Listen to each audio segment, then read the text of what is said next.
Hello and welcome back to Planet Stronghold Colonial Defence. Do you know what's going on? I don't know. Mother, she asked me about what happened here, personal witness, and I told her. She likes to keep things close to her chest. It appears I'll have some packing to do. Better make the most of it before I head back to Earth. Ooh, unlock the knighting scene. You find yourself uncertain of what is going on. Upon arriving on Earth, you are greeted by several members of the Queen's Imperial Guard, and they quickly bundled you into a hovercar and drove you in the direction of the Imperial Palace. You were then escorted to a sumptuous room, and essentially imprisoned within it. Indeed, as you try the door once more, you find that it doesn't give way. Just as your mind races as to what diabolical plan Queen Regina could possibly have for you, you hear a click on the other side of the door. Thinking quickly, you grab the nearest object to act as an impromptu weapon, and nearly club Rigel in the head in the process. Ow! What's that for? I've been jailed here for a day, and considering some of the stories I've heard about your mother, I figured I was about to become an object lesson. Well, you'll find the answer out shortly. If you don't mind following me, and think of me as your escort. Alright, for now. Though if you were to harm me, you'd better be armed. Please, if we wanted you hurt, well, we have people to do that sort of thing. Rigel opens the door and extends his hands as if it were a butler. Quietly, you follow his gesture and start walking down a long passageway, your footsteps partially muffled by a thick red carpet.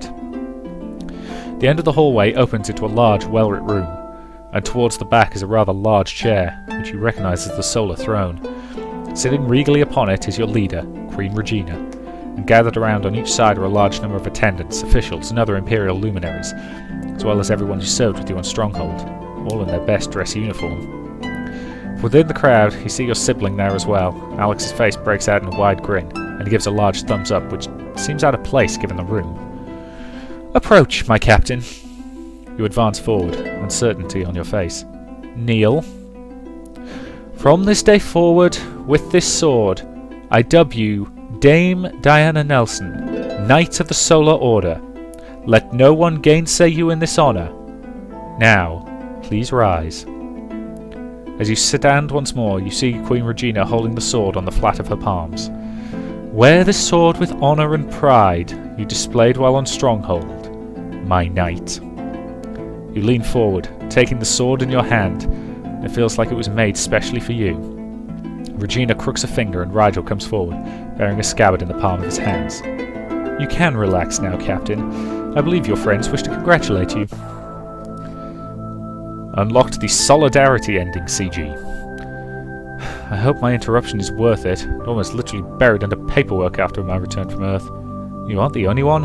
You think the colony ground to a standstill while we were gone? But these visitors, well, I don't think you can put off meeting them. Alright, let's get this over with. At least it's giving my wrist a break. Charlotte leads to a conference room where you find everyone else assembled, as well as several special guests.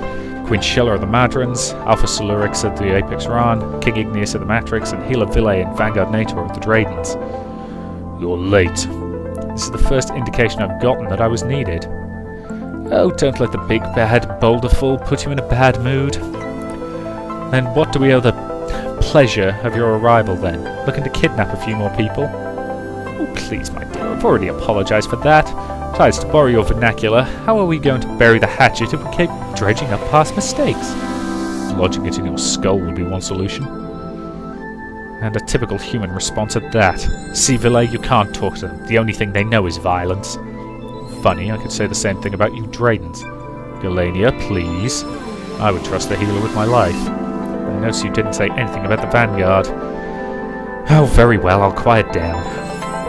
Patience, love. Not all of them are like this. The ones who shine the brightest shall diminish the darkest among them. Can't save you from being willfully blind, can I? Perhaps you'd care to enlighten us as to why you're here. The recent conflicts with the Discorians were rather an educational moment. Be careful about building life-hating robots. A rather good reminder, all said and done. I notice you didn't rid yourself of your mechanical man. I assure you, I am no threat to anyone here. That's what they all say until you have to pin them to the ground because they decided they wanted to wear your skin. Just what would a robot want with an Apex Round skin? It's not like they need the protection. Samuel, I think that's a line of question best considered some other time. Though I'm sure Alicia would have a few thoughts in that direction. However, you still haven't said why you're here.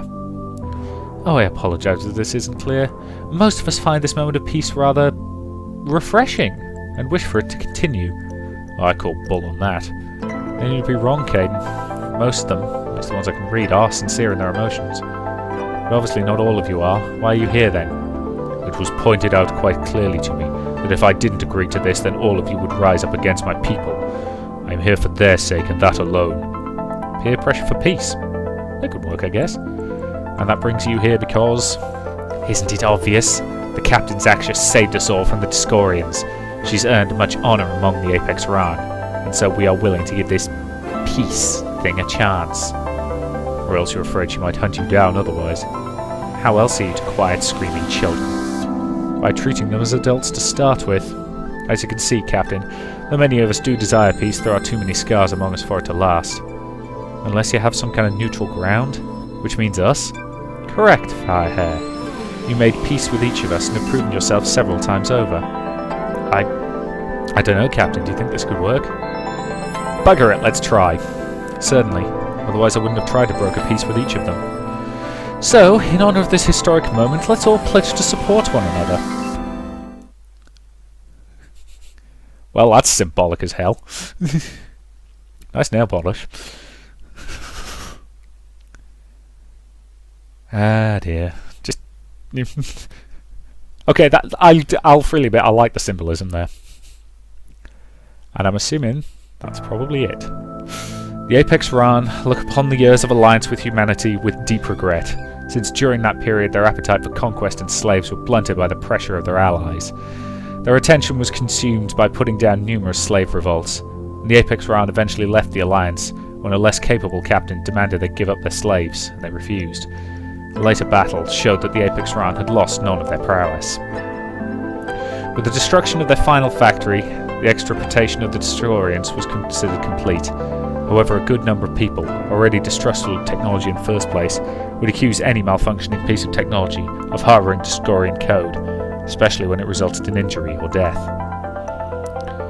While a vocal minority was still distrustful of humanity, the Dradens benefited from the years of peace on the whole. Trade flourished, and it wasn't uncommon to see both species inhabiting the same settlements. The more sensitive Dradens being careful to keep from mentioning how good humans tasted.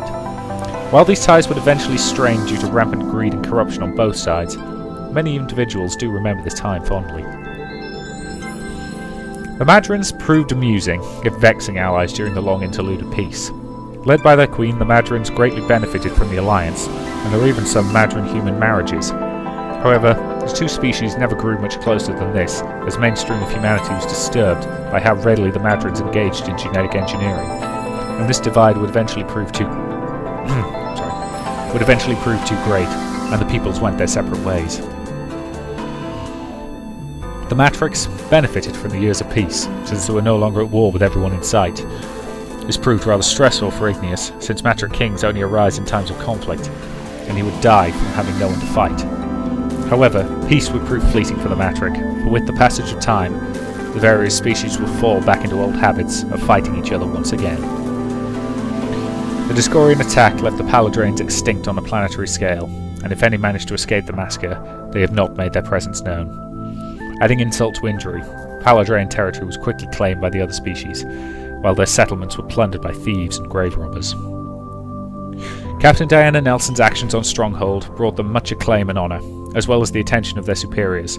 When trouble arose and every other option was exhausted, High Command knew Diana Nelson could finish the job. With each success, she showed the rest of the galaxy just what humanity was capable of achieving.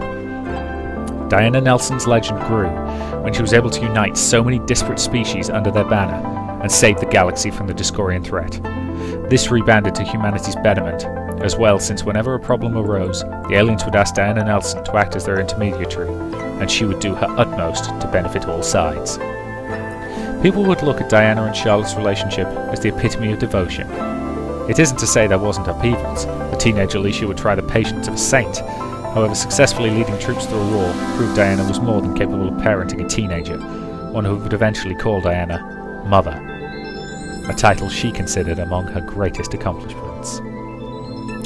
Alex continued to have a successful career in the military, although he had to fend off the occasional allege of favouritism due to the influence of his older sister. As peace continued to reign, he even found time to race again, this time being sponsored by the royal family itself. However, his happiest moments were with his beloved Mira Piatis, who helped him win the occasional race, as well with her vehicular improvements, only 1/4 of which were banned.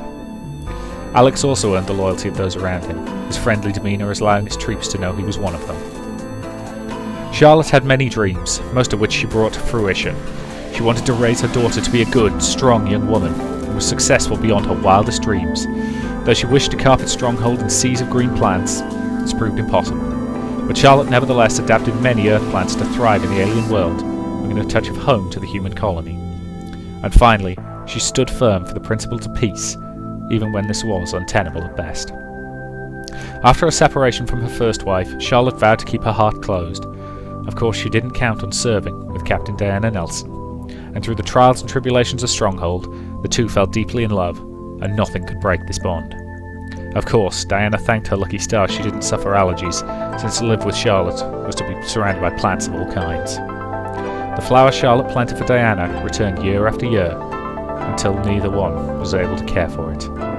Though it was tough going at times, Charlotte fell in love with Diana all over again, and the captain proved to care for her stepdaughter Alicia.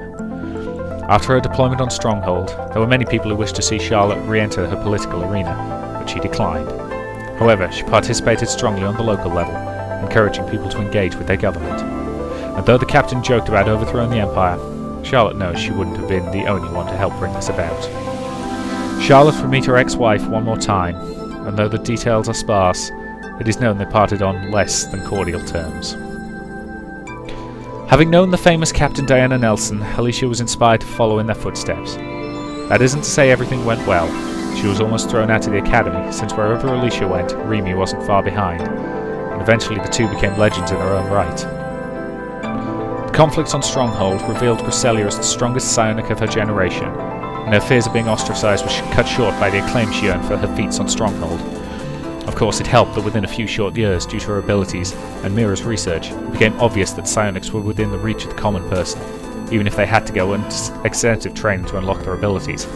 Cresselia would spend the rest of her life expanding her psionic abilities, eventually rivaling a Drayden Hera or a Vow's soul sucker in power. Cresselia's interest in fortune-telling remained as strong as ever, but she took pains to hide it from those around her. Cresselia tried to re-establish contact with her parents, but given the gulf between them, their relationship remained strained at best. Cresselia's hover cycle would gain popularity on Stronghold, and soon impressible teenagers would adopt similar designs and go roaming the deserts like some post-apocalyptic gangs. The artificial intelligence enhancement never caught on until they based their voice on Lola Fox, and then the sales skyrocketed. Right, I don't have time to finish all of these bits in this part, bloody YouTube 15-minute limit, so I'm going to end this one here, and next part I guarantee will be the last one of this Let's Play series. So, thank you very much for watching, and I will see you in the next and almost certainly final part.